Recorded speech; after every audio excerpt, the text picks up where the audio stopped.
आज से हम ल्यूकीमिया स्टार्ट करेंगे और कोशिश करेंगे कि अगली चंद वीडियोस के अंदर इस टॉपिक को कंप्लीट किया जाए।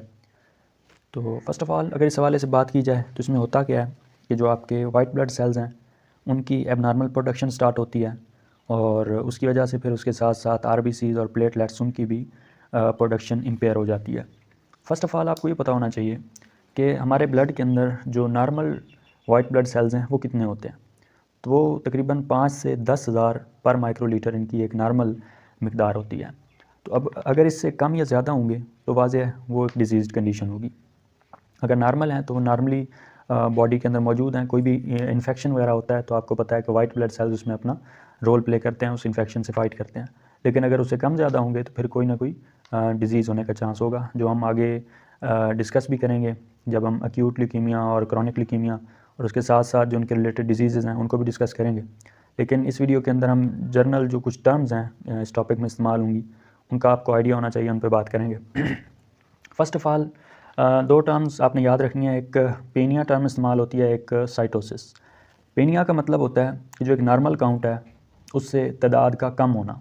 यानी जिस भी वर्ड के एंड पे आपको मिले तो ये बता रहा होगा कि जिन भी सेल्स की बात हो रही है उनका नॉर्मल काउंट उससे कम सेल्स हो चुके हैं, उसको ज़ाहिर कर रहा होगा। और अगर किसी वर्ड के एंड पे साइटोसिस आ रहा होगा तो वो बता रहा होगा कि वो स्पेसिफिक सेल्स जिनकी बात हो रही है उनका काउंट नॉर्मल से ज़्यादा हो चुका है। तो इसी हवाले से नॉर्मल आपने देख लिया कि वाइट ब्लड सेल 5 से 10,000 होते हैं। अगर 5,000 से कम है, WBCs अगर 5,000 से कम है तो उसको कहते हैं ल्यूकोपीनिया। ल्यूको मतलब वाइट ब्लड सेल्स और पीनिया मतलब मैंने अभी बात की कि नॉर्मल से कम मिकदार को बता रहा है। तो ल्यूकोपीनिया क्या होगा कि 5,000 से कम होगी है तादाद। और अगर 10,000 तक तो नॉर्मल होगी। अगर इससे ज़्यादा है WBCs का काउंट तो उसको कहेंगे ल्यूकोसाइटोसिस। ल्यूको मतलब वाइट ब्लड सेल्स की बात हो रही है और साइटोसिस मतलब कि नॉर्मल से उनकी मिकदार या काउंट ज़्यादा हो गया। इसके अलावा इसी की आगे वजूहत देख लेते हैं। ल्यूकोपीनिया ये एक जनरल टर्म है कि WBCs का काउंट कम होने को कहते हैं। लेकिन आपको पता है कि वाइट ब्लड सेल्स की आगे मुख्तलिफ टाइप्स होती हैं। ग्रेनुलोसाइट्स होते हैं, ग्रेनुलोसाइट्स होते हैं और फर्दर उनमें देखेंगे तो आपको न्यूट्रोफिल्स मिलेंगे, मोनोसाइट्स। ये इसको हम आगे जब एक्यूट ल्यूकीमिया और क्रॉनिक को डिस्कस करेंगे तो उसमें हम डिटेल से देखेंगे कि 2 तरह की लिनेज होती हैं जो स्टेम सेल से आगे बनती हैं। एक लिम्फाइड स्टेम सेल होते हैं, एक माइलॉइड स्टेम सेल होते हैं। तो माइलॉइड से फर्दर आपको पता है कि आरबीसीज बनेंगे, माइलोब्लास्ट बनते हैं जिनसे फर्दर आगे मिच्योर न्यूट्रोफिल, बेजोफिल्स, एसिनोफिल्स बनते हैं।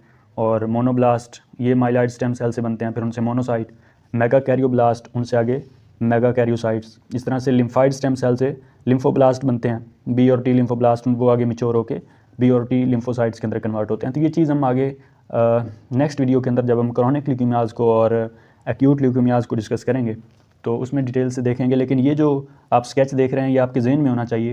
ये 2 तरह की लिनेज हैं, लिम्फाइड और माइलॉइड, और उनसे कौन कौन से सेल टाइप्स बन रहे हैं इनका आपको आइडिया हो, ताकि जब हम आगे इस चीज़ को डिस्कस करें तो इस चीज़ का आपको पता हो।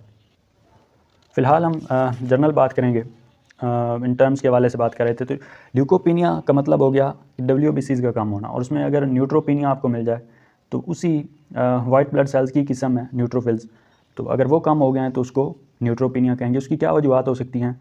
कोई ड्रग टॉक्सिसिटी हो सकती है, जिस तरह से कोई अल्काइलेटिंग एजेंट के साथ अगर कीमोथेरेपी की गई है तो उसकी वजह से भी न्यूट्रोफिल्स का काउंट डाउन हो सकता है, और कुछ सीवियर इन्फेक्शन चल रहा है उसकी वजह से भी हो सकता है। तो इसी तरह से लिम्फोपीनिया। अब लिम्फोपीनिया, पीनिया का मतलब क्या हो गया कि नॉर्मल से कम है। क्या चीज़?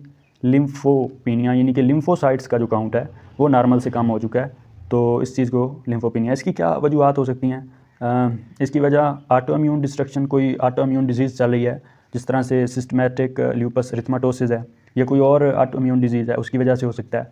इम्यूनो डेफिशिएंसी है, इम्यून सिस्टम स्प्रेस हुआ है, कोई इन्फेक्शन है HIV की वजह से, आपको पता है कि इम्यून सिस्टम जो है डाउन हो जाता है, उसकी वजह से हो सकता है। या फिर बॉडी को रेडिएशंस के साथ एक्सपोज करवाया जाता है, उसकी वजह से हो सकता है। या हाई कार्टिसोल स्टेट है तो उस वजह से भी लिम्फोपीनिया हो सकता है, यानी लिम्फोसाइट का काउंट नॉर्मल से कम हो सकता है। उसके बाद है ल्यूकोसाइटोसिस। इसके अंदर क्या है? साइटोसिस का लफ्ज़ आपको क्या बता रहा है? पहले भी इस पर बात हो चुकी कि जो सेल्स हैं वो नॉर्मल जो उनका काउंट है उससे ज़्यादा हो चुके हैं। तो WBCs के ज़्यादा हो जाने को, 5 से 10,000 जो नॉर्मल रेंज है उससे ज़्यादा हो जाए तो उसको ल्यूकोसाइटोसिस कहेंगे। अगर ख़ास तौर पे न्यूट्रोफिल्स की आप ल्यूकोसाइट्स में बात करेंगे कि उनका काउंट ज़्यादा है तो उसको न्यूट्रोफिलिक ल्यूकोसाइटोसिस कहेंगे। उसकी क्या वजूहत हो सकती हैं? कोई बैक्टीरियल इन्फेक्शन, टिश्यू नेक्रोसिस या हाई कार्टिसोल स्टेट की वजह से जो न्यूट्रोफिल का लेवल है वो ज़्यादा हो सकता है।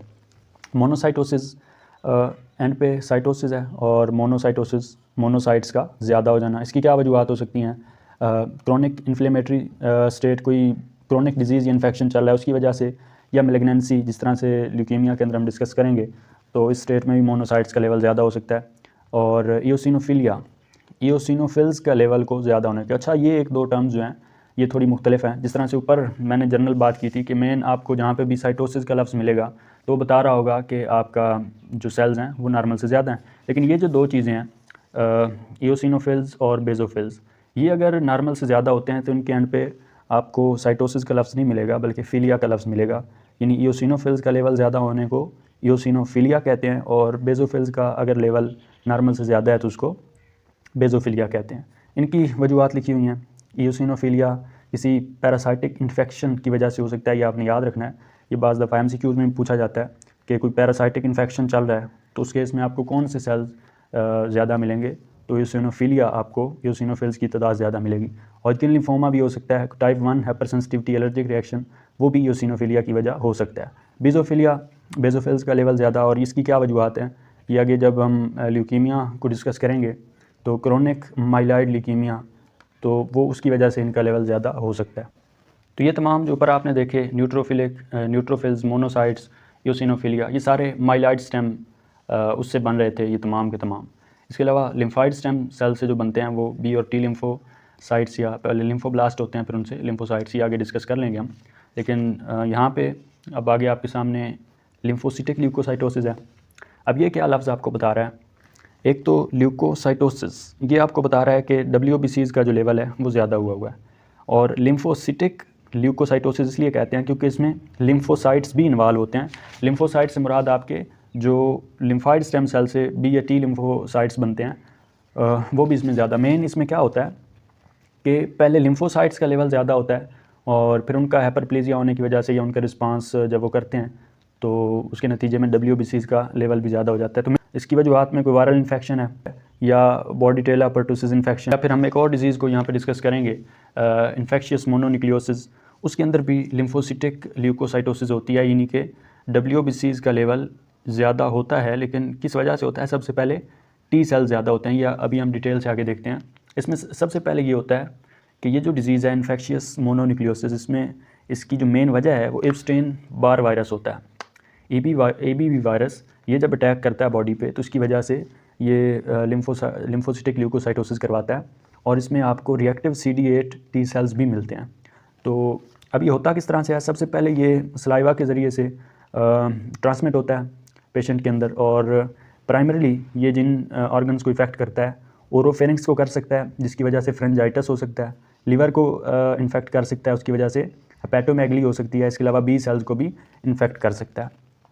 तो जब ये बॉडी के ऊपर अटैक कर रहा होता है, हमारे मुख्तलिफ ऑर्गन्स को नुकसान पहुंचा रहा होता है, तो फिर बॉडी उसके रिस्पांस के तौर पे रिएक्टिव CD8 T सेल्स वो उसके रिस्पांस करते हैं, और इस रिस्पांस की वजह से एक तो ये जो T सेल्स हैं इनका हाइपरप्लेजिया हो जाता है, और ये जो हाइपरप्लेजिया वाले T सेल्स हैं अगर ये स्प्लीन के अंदर जाते हैं तो वहाँ पे स्प्लीनोमेगली यानी कि स्प्लीन का जो साइज़ है वो बढ़ जाता है, और इसके अलावा जनरलाइज्ड लिम्फ एडिनोपैथी हो सकती है, यानी कि लिम्फ नोड के अंदर जो T सेल्स हैं एक तो उनका हाइपरप्लेजिया होता है, यानी उनका जो T सेल्स हैं उनका साइज़ जो है वो नॉर्मल से बढ़ जाता है और वो वहाँ पे इकट्ठे होना शुरू हो जाते हैं लिम्फ नोड के अंदर, तो इसको कहते हैं लिम्फ एडिनोपैथी।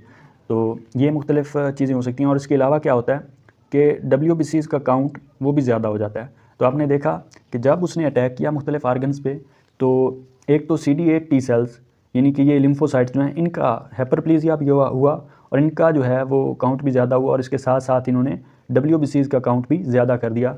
तो इसलिए हम इसको कहते हैं कि लिम्फोसिटिक ल्यूकोसाइटोसिस हुई, यानी कि लिम्फोसाइट्स भी इन्वॉल्व थे और ल्यूकोसाइटोसिस यानी कि WBCs का लेवल भी ज़्यादा हो गया। और यही बात यहाँ पे भी हो रही थी कि ये कोई भी इस तरह का इन्फेक्शन जिस तरह से EBV इन्फेक्शन या बॉर्डिटेला परटूसिस इन्फेक्शन हो तो उसमें लिम्फोसाइट्स और ल्यूकोसाइट्स दोनों का नंबर इंक्रीज़ हो जाता है।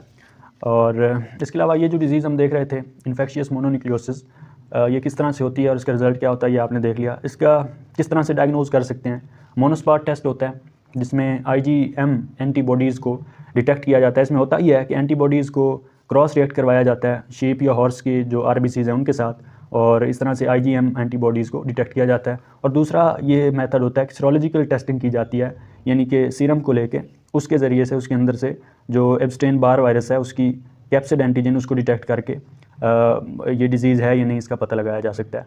इसके अलावा इसमें कम्प्लिकेशंस क्या हो सकती हैं कि इस डिज़ीज़ की वजह से बी सेल लिम्फोमा हो सकता है और स्प्लीन रैप्चर हो सकती है और रैशेज़ वगैरह ये हो सकते हैं। और इससे नेक्स्ट वीडियो में हम इंशाल्लाह एक्यूट और क्रॉनिक ल्यूकीमियाज़ को डिटेल से डिस्कस करेंगे और उनके रिलेटेड जो डिजीज़ हैं उनको भी देख लेंगे।